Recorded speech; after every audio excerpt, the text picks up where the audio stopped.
Salut! Video ăsta nu e chiar în ordinea care ar trebui să fie, dar nu am avut un scenariu, nu mi-am scris nimic pentru el, așa că eu în primul rând vreau să vă urez sărbători fericite tuturor și urmăriți în continuare acest videoclip pentru a vedea și ce este în cutie.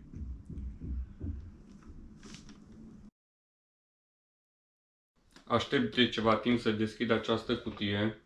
M-am abținut până acum în ziua de Crăciun. Este un advent calendar Pokémon și chiar dacă mai sunt videouri pe net cu ce se află înăuntru, m-am uitat un pic, dar am încercat să nu-mi dau spoilere și am zis să păstrez și pentru voi să fac un video să vedeți ce este înăuntru. Poate nu ați văzut până acum. Ia să vedem cum să... De fapt, hai să vedem despre ce e vorba. Deci știți ce sunt adventurile. Se deschide în fiecare zi, din 1 până în 24. Acest pachet conține 8 cărți promo, 2 Pokémon VM și Pokémon VMAX, 2 monede Pokémon, stickere, booster pack-uri, fan pack și un cod pentru o carte pe Pokémon TCG Life. O, sincer să fiu, nu prea pricep la Pokémon. Dacă nu erau Happy Meal-urile de la McDonald's, sincer să fiu, chiar nu îmi achiziționam așa ceva. Am fost curios și am zis hai să anul ăsta să am și un advent calendar. Ia să vedem cum se deschide. Nici n-aș vrea să stric cutia.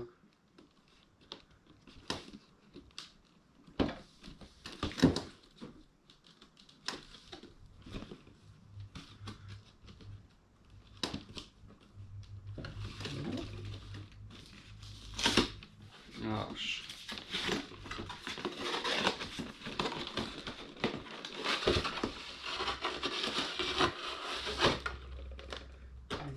Bun. Asta ar fi cutia.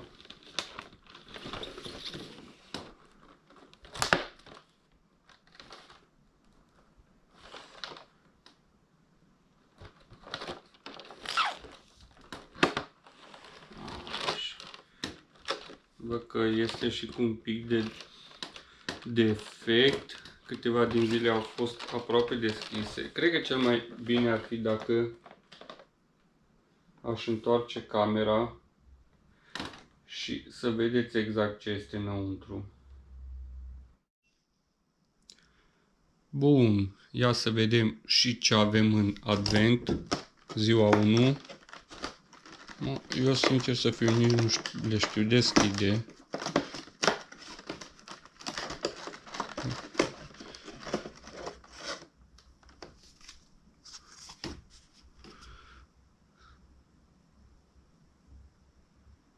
Bun, ziua 1.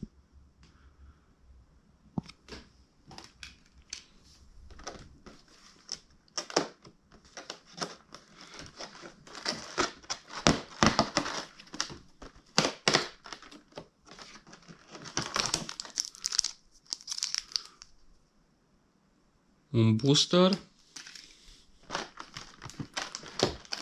Era să sar peste o zi.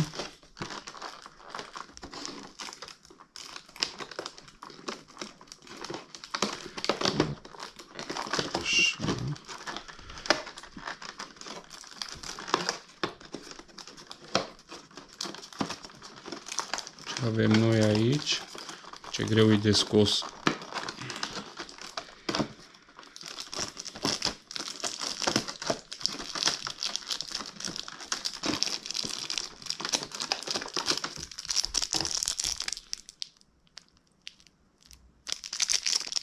Breloc. Ziua 4. Ia să vedem.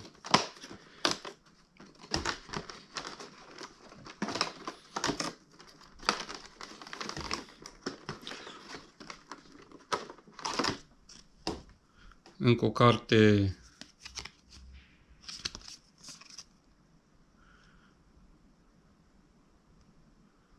v-am spus, învăț încă ce este acest joc. Singurul care m-am mai jucat a fost Pokémon Go. Dacă bine spun, jocul pe mobil. În rest, de colecționat sau de jucat, vă spun sincer, nu prea, dar mi s-a părut foarte interesant acest advent. La anul o să-mi iau din nou, sau poate un alt advent. Încă un booster pack. Știu că mai sunt adventuri și cu Funko Pops, care erau destul de simpatice.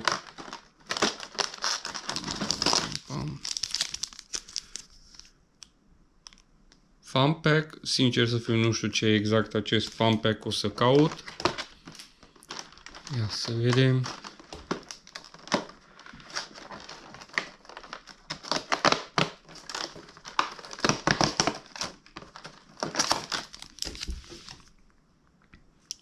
Încă un fun pack.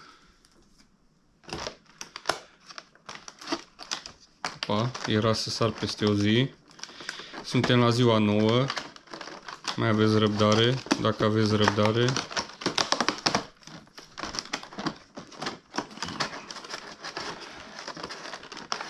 Nu sunt făcute pentru degetele mele. Okay, nu știu ce e aici.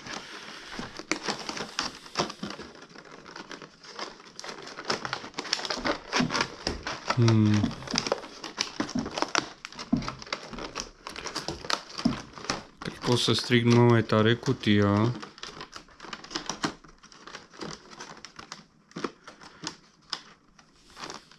Ia să încerc să scot pe 9 prima dată și apoi. S-a scos oare? Mai o carte. Așa.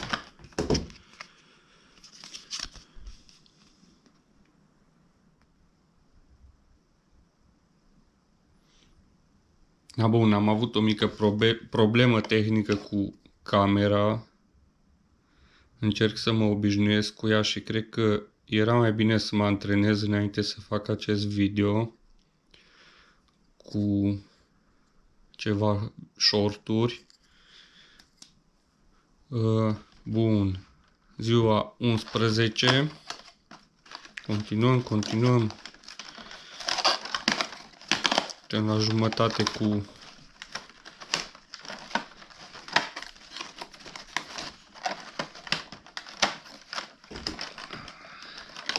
încă o carte. Și nu aș vrea să stric cutia, dar destul de greu de scos.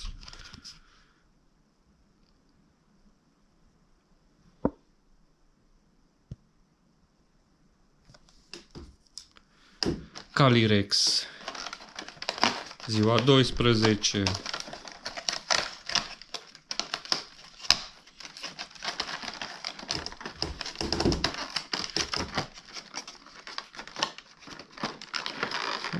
Foarte greu de scos.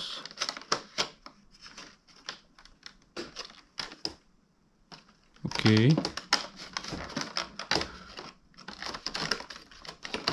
Le-am scos eu, oare greșit? Nu. Le-am scos invers, cred că. Stickerele.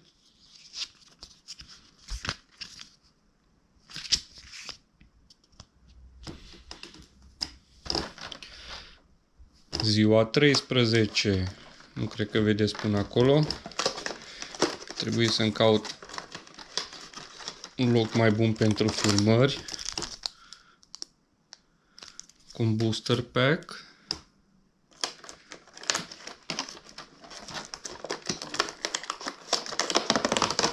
Ziua 14.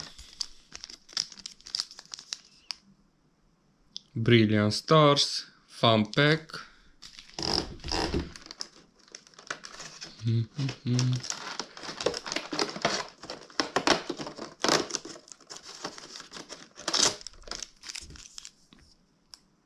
Cu un booster pack.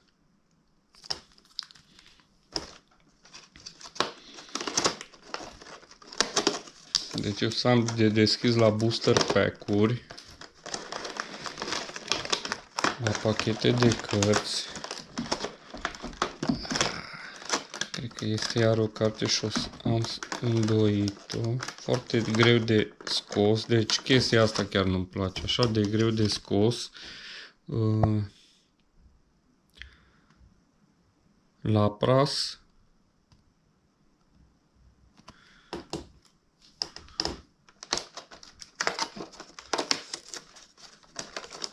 Booster pack, yay!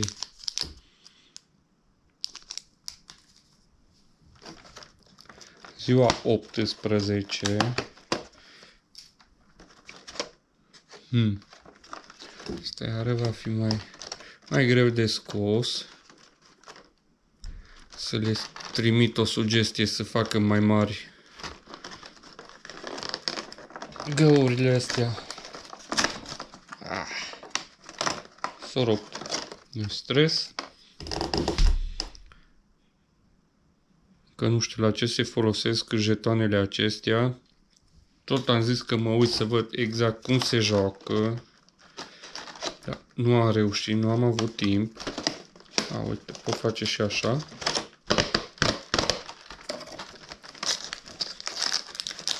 Sper că acum în concediu voi avea timp.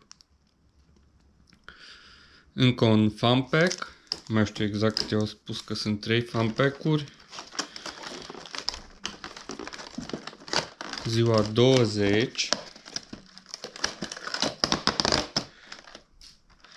Sincer, am vrut să fac o serie de shorturi cum le deschid în fiecare zi, de postat pe YouTube, dar nu prea cred că se merita. Să vedeți cum tot chinui să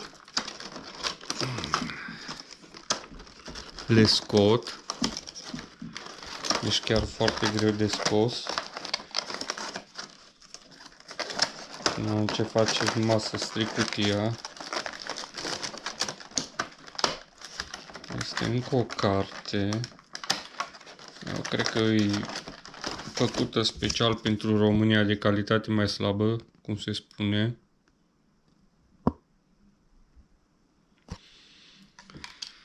Ziua 21, ziua 21.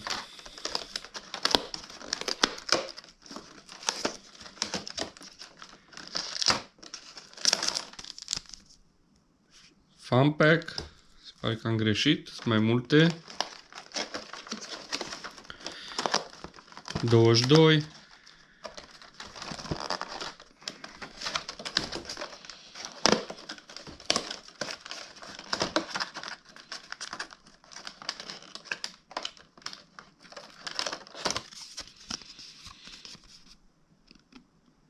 Pikachu.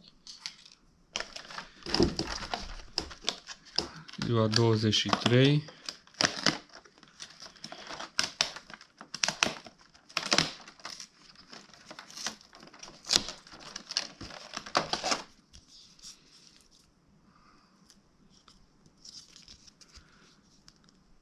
Sticăre.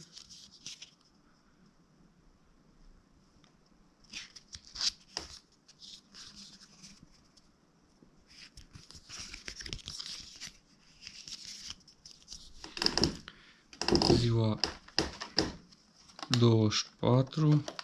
Am greșit, am spus că 24 de zile, de fapt sunt 25. Cu o carte promo. Foliată, nu se vede foarte ok.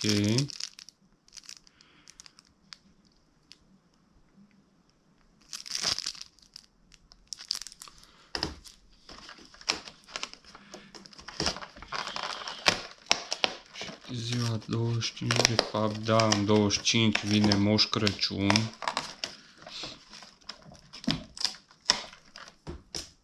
Da, eu o să postez video acesta în 24. Și un ultim booster. Sword and Shield, Brilliant Stars. Cam acesta a fost unboxing-ul la Avent. Vă mulțumesc pentru vizionare. și vă urez încă o dată sărbători fericite. Salut!